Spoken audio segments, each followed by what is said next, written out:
Welcome to Choice Classic Radio. Like us on Facebook, subscribe to us on YouTube, and help keep this show alive by donating at choiceclassicradio.com.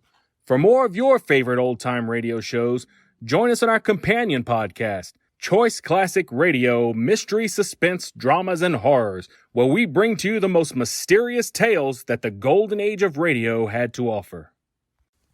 And now, with over 167 episodes broadcast on NBC Radio from 1949 to 1953, we bring to you Dangerous Assignment.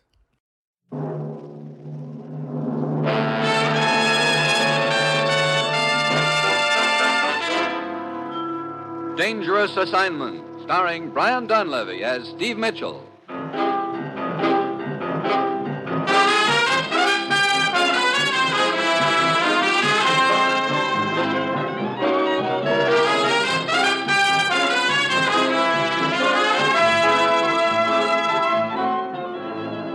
Yeah, danger is my assignment. I get sent to a lot of places I can't even pronounce. They all spell the same thing, though, trouble. But when I walk into the commissioner's office, I don't realize that this assignment's going to end up with me dangling from the wrong end of a rope.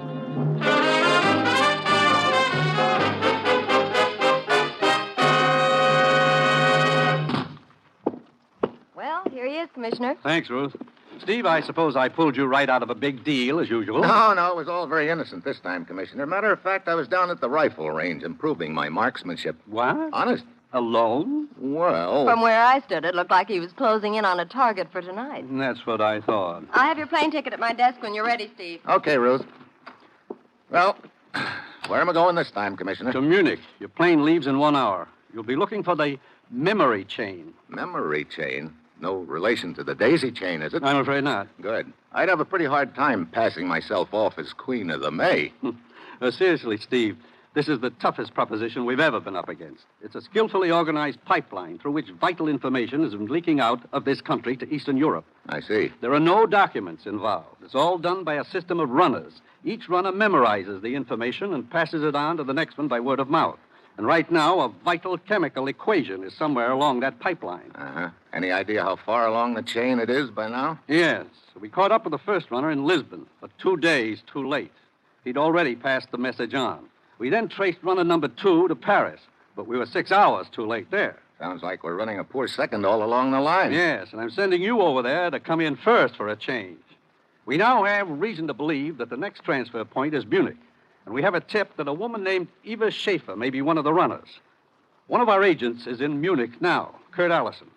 Steve, get over there and work with him, and then go anywhere and do anything you have to keep that equation from getting through. Well, that's it. You've got your assignment. Good luck.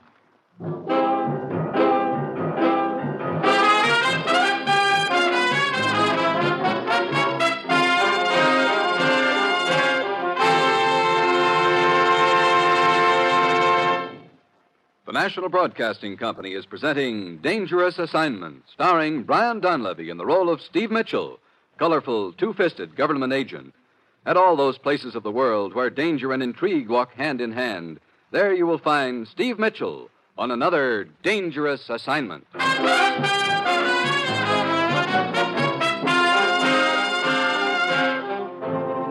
Sure, I've got my assignment.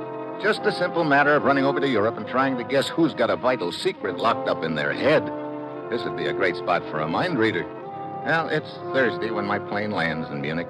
I check around and learn that Allison is registered at the Königsberg Hotel. I head for his room. I've been expecting you, Steve. Commissioner told me you were coming.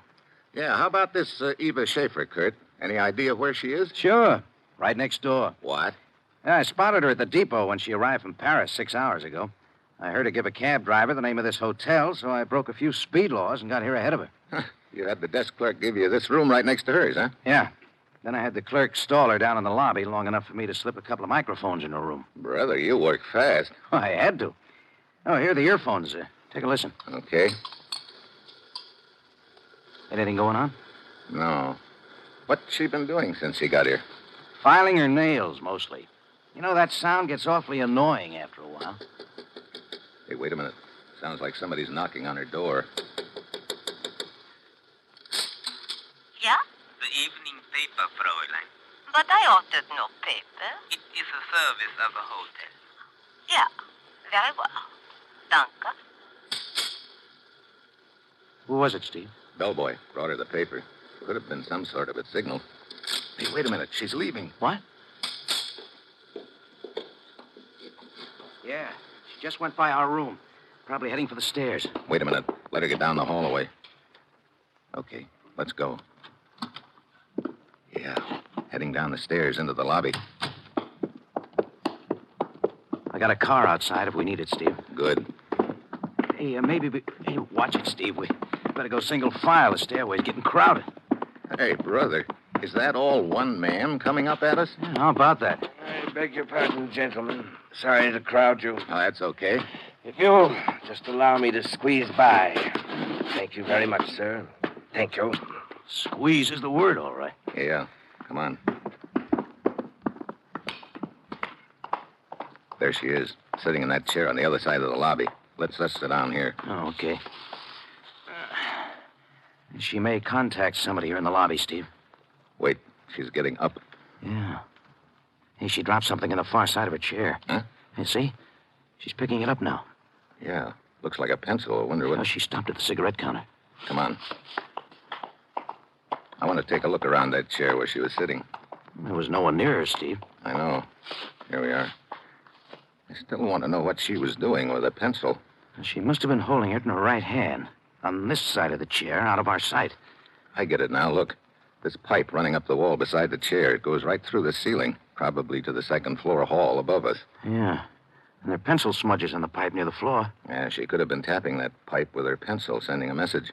Steve, she's heading out the door. Stay with her, Kurt. I'm going to see what I can find out upstairs. I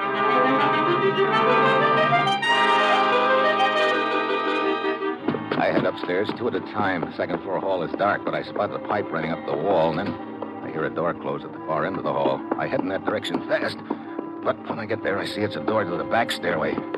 I pound down the stairs and out into the alley, but there's no one in sight. So now I know a message has been passed on, and the runner's gotten away. I head for the street. Block and a half away, I see Kurt tailing the girl. He turns into another alley. I speed up then, as I'm half a block away. The shots are from the alley. I get there and turn in. And there's Kurt, lying on the ground in front of me. Oh, it's my own fault, Steve. Come on, Kurt. I'll get you to a doctor. No, it's too late. Check on the girl, Steve. The girl. You know where she went? She should be down there at the end of the alley. Huh? I think I got her. I think... Kurt. But he's gone. I go down to the end of the alley, and the girl is there, all right. One look at her, I know she won't be transmitting any more messages.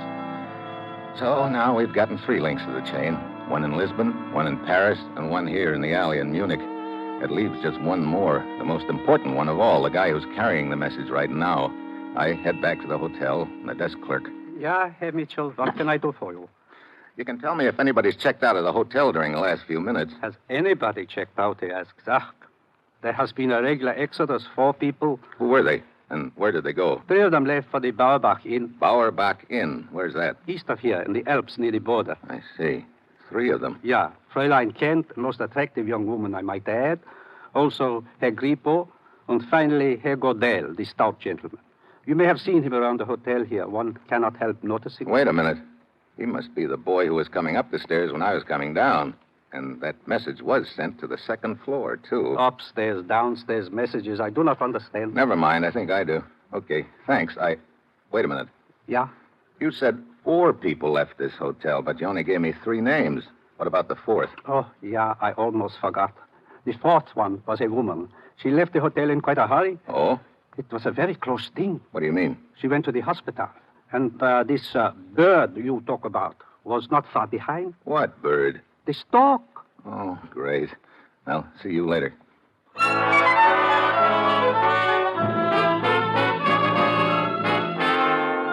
So I head east toward the Alps. 6 hours later, I arrive at the Bauerbach Inn. It's perched up on a mountainside, and there's snow all around. The whole place looks like a Christmas card. Except that I've got a strong hunch that whoever I'm going to find here, it isn't going to be Santa Claus. Good evening, sir. Welcome to the Barbach Inn. You the proprietor? Yeah, Kreutz at your service. If you will sign the register here, I will fix up for you a nice room. Okay. Looks like sort of a slack season for you, Kreutzer. Yeah, only 2 guests. Both of them from Munich, I see. Carlos Grippo and Helen Kent. Are you a friend of hers, Herr Mitchell? Well, Oh, I will be glad to tell her you are here and to... No, never mind. Why not? Huh? It's really quite flattering to be inquired about. Well, you see, I've... Oh, but I thought you two were friends. Not exactly. The evening's young yet, though. Oh? I know. You used to know another Helen Kent and thought I was the one. Yeah, that's it. That's the trouble with having such a common name. Disappointed? Not exactly. You going to be staying here long? That depends. I like excitement. Well, maybe you came to the wrong place. Doesn't look very exciting around here. It wasn't. Oh? Funny how the atmosphere can change all of a sudden, isn't it? Yeah. Might be an interesting topic of conversation over a drink in front of the fire. Might be at that. I'll be down as soon as I get unpacked. I'll wear a red carnation so you'll recognize me. That really won't be necessary. I'm sure I'll remember you.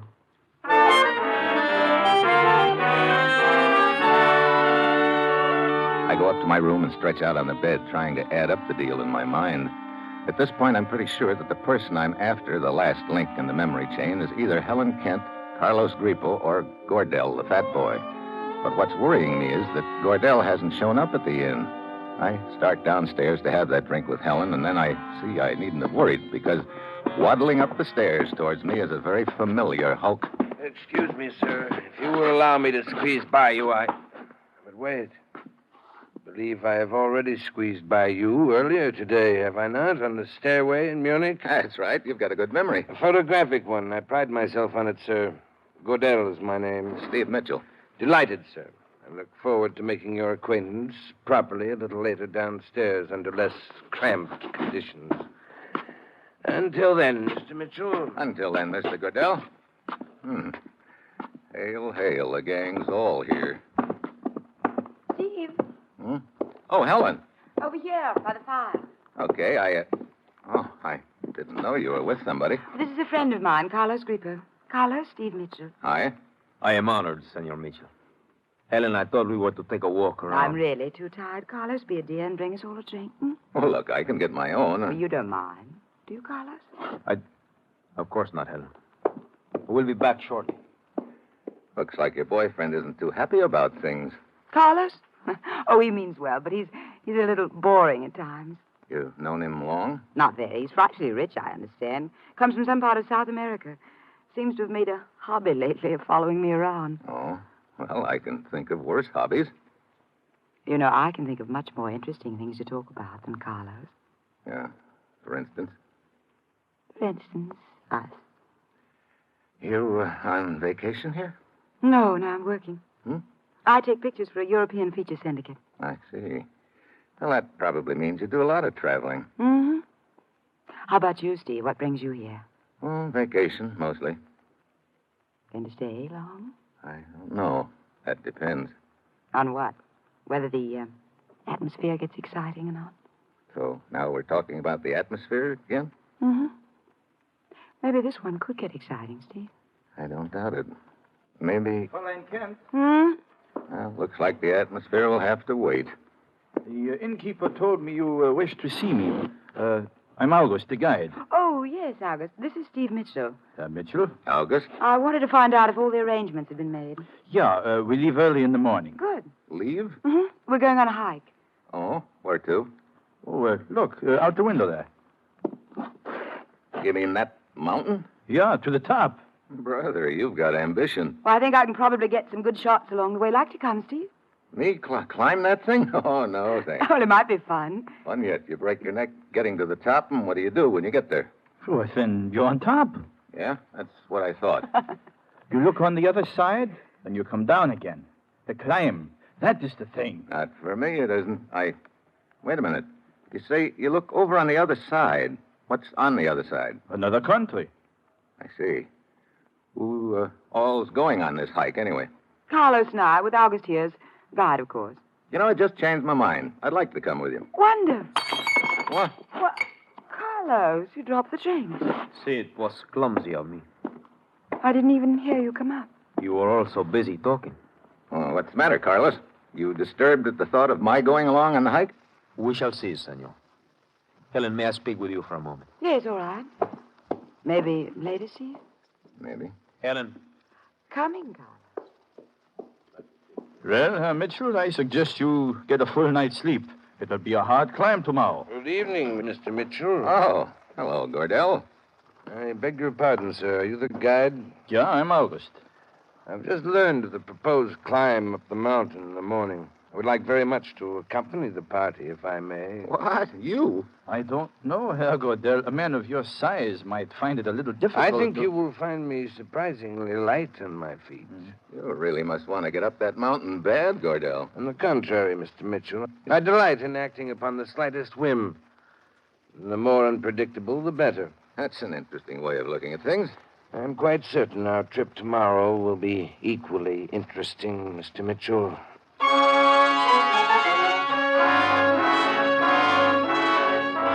Gardell and August head upstairs, and I go out on the terrace for a cigarette.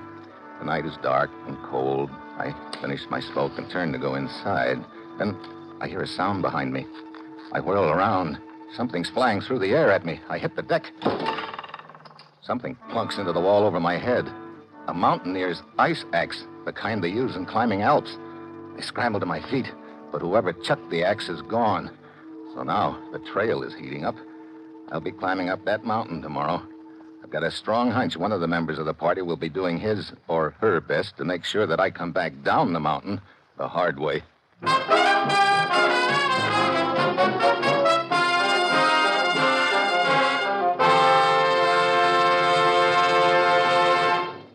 In a short while, Herbert Marshall stars as the man called X over most of these NBC stations. It's 30 minutes of intrigue and danger in the far corners of the world as the man called X tracks down the enemies of his country wherever they may be hidden. He lives by his wits. His business is danger. He's the man called X. For top listening tomorrow night, it's Hedda Hopper with the latest news of Hollywood and show business, plus famous guest stars. Miss Hopper's popular column comes to life tomorrow on The Hedda Hopper Show.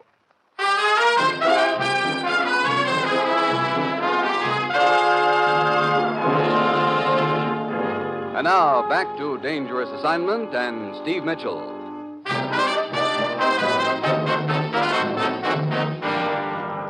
Are we all here? See, let us get started, August. Ready and waiting. This is a great time of morning to be starting a hike. It isn't even light yet. Oh, we must reach the top by noon if we're to get back before dark. August, can you get my camera and my knapsack? Yeah.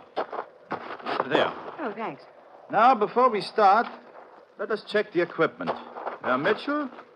Mm-hmm. Yeah, you have everything. Oh, Herr Grippo? Yeah, you have... Oh, wait. Your ice axe is missing. What? Why, so it is. It must have slipped from my pack. Oh? Oh, it's no matter. Here's a spare. Thank you. Pretty careless of you losing a thing like an ice axe, Grippo. Or maybe it was more than carelessness. What do you mean by that, Mitchell? Oh, skip it. All right, everybody. Let us start.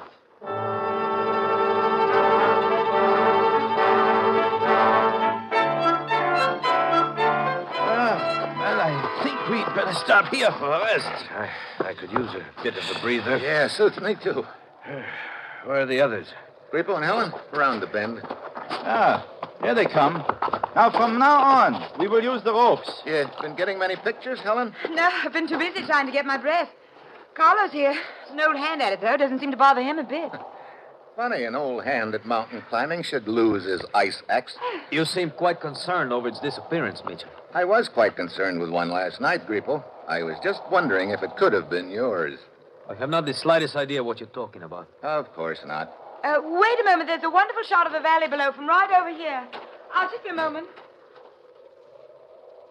You're quite taken with Helen, Mitchell. Am I? So it would appear. I suppose it would also appear that you don't like it much. I, senor? But why should I object? I was under the impression that you followed her here from Munich. I assure you it was quite the other way around. What? Mitchell, I have a considerable amount of money. I go where I like, I do what I like. I like to climb mountains, so here I am. But I do not follow women. They follow me. Oh. Well, that's nice work if you can get it. It's also very interesting. Steve, Yeah? come here a moment, would you? Okay. And who is it who follows women? Like I say, it's nice work if you can get it.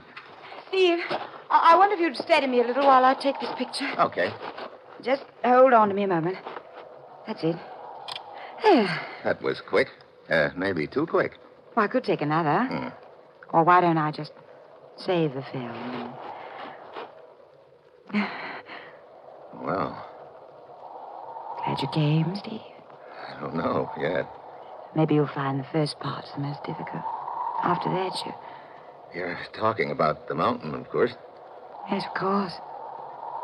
Steve, Hey, we're getting sort of close to the edge. So we are. I mean the mountain. You sure? Mitchell, Yeah. we are ready to move on. Okay. Come on, Helen. You know, maybe sometime we won't be interrupted at the wrong time. Yeah, we'll probably faint from shock. Be a pretty poor time to faint. We will have to use the rope for this next part of the climb and go single file. Okay, Hey, wait a minute. What is it? Don't tell me that's the next part of the climb. Oh, yeah. That's the Devil's Chimney, they call it. Brother, just like a tunnel and it goes straight up. Don't tell me you are afraid, Mitchell. Okay, I won't tell you, Grippo, but I am. You'll see. It's not so bad as it looks. It couldn't be, August. How do we climb it? August has just been explaining it to me. It's called the back and knee technique, Mr. Mitchell. One puts his back against one wall, wedges his arms and knees against the other, and works himself up that way. All right, now snap the rope onto your belts, all of you. I'll lead the way. Herr Grippo is next, then Fräulein Kent, followed by Herr Gordell. Herr Mitchell, you will bring up the rear.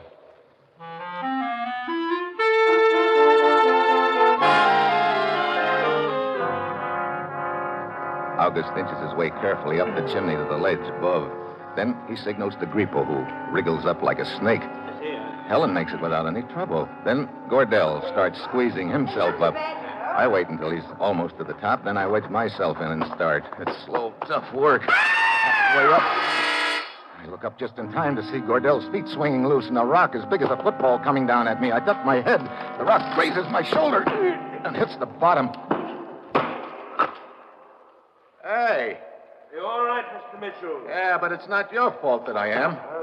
Please accept my apology for a most unfortunate accident, sir. Accident, huh? But of course. My foot slipped and dislodged a boulder. Here, let me give you a hand to the ledge. I thought you were the gent who was so light on his feet, Gordell. I am, but there is always the possibility of a slip, Mitchell. There sure is. And Helen, what's the matter? Oh, when Herr Gordell slipped, the rope jerked Fräulein Kent against the rocks. Yes, I think I've sprained my ankle, Steve. Oh, great. She can climb with a sprained ankle. No. So, what do we do now? Well, things are not so bad. We are within an hour of the top. Just across the border up there is a little hut with medical supplies. We can get a basket stretcher there in which we can let the Fräulein down the mountain. We? Those of you who are left behind must stay right here. You cannot get up or down the mountain without my help. But I will need one man to accompany me. I will go with you, August. I'm the best climber. Since I am responsible for Miss Kent's accident, I think it right that I should go. No, senor. I am the logical one. I insist.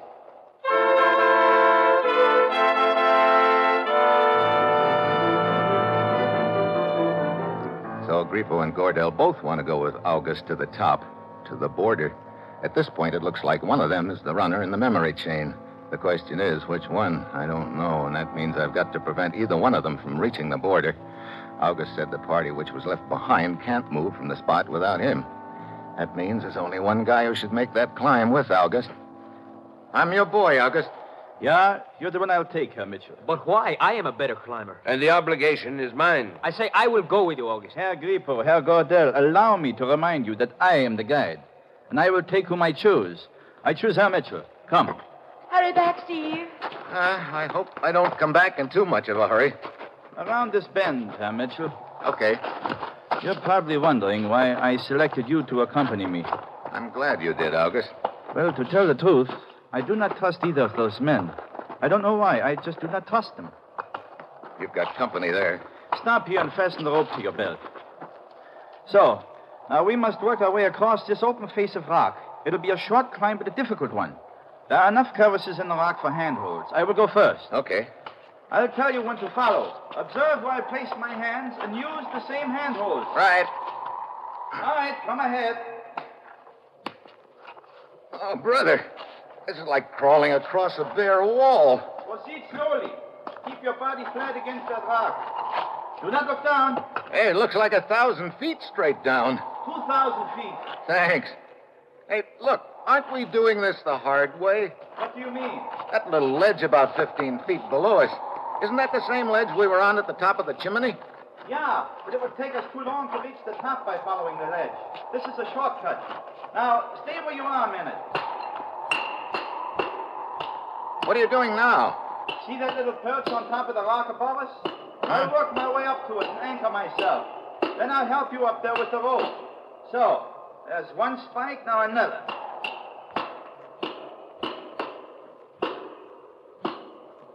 Brother, remind me never to do this again.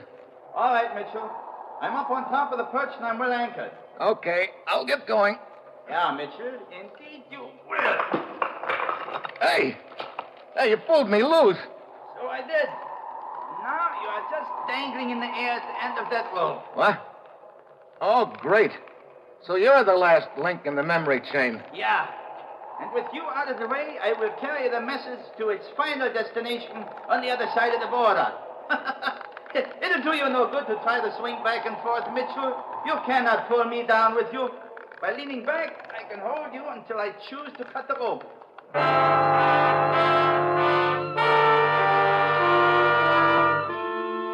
That's why I'm swinging. I saw August reaching for his knife, and I've got to keep both his hands occupied on the rope. He leans well back and grins down at me. Then I spot my only chance. At the end of each swing, my body is carried under an overhanging rock out of August's sight. The ledge is about 15 feet below. I get my own knife out, and each time I pass under the rock, I take a whack at the rope. You tired of swinging yet, Mitchell? You ready for that big drop? August has his knife out now, and this is it. I swing under the rock again and cut the last strand. I fall to the edge of the ledge and hang on. It works. August isn't prepared for the sudden release of the strain. Oh, brother. Right over backwards. Mitchell! Huh? Oh, Grippo. I followed the ledge around to here just in time to see August trying to cut the rope. But you beat him to it. Yeah. By about one slash of the knife. But why? Why was he trying to kill you? He was the last link in the memory chain. Looks like I owe the three of you an apology, Grippo. Apology? A memory chain? I'm sorry, Mitchell. This I do not understand. Well, it doesn't matter anymore, because the last link in the memory chain just lost his memory. You might say he got amnesia the hard way.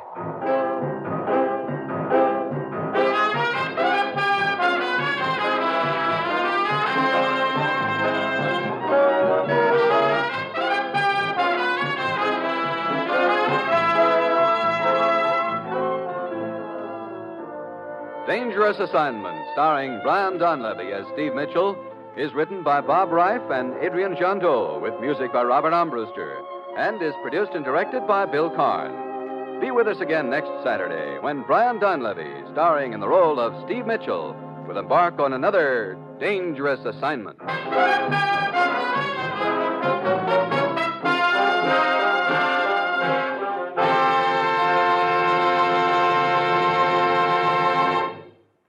Dangerous Assignment came to you from Hollywood. 3 chimes mean good times on NBC. There's action with the chimes next when Herbert Marshall stars as the Man Called X. The Man Called X is a man without a name who travels to the far corners of the earth on missions of intrigue and danger, protecting his country. So, for timely and exciting drama, stay tuned for The Man Called X. And a reminder, Bob Hope stars tomorrow in The Big Show, along with Tallulah, Jimmy Durante, Perry Como, and many more. And now, join Herbert Marshall and the exciting Man Called X on NBC.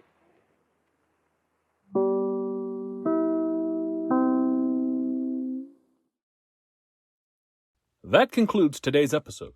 We'd like to thank you and remind you to donate at choiceclassicradio.com. Remember, Your donations make episodes like this possible.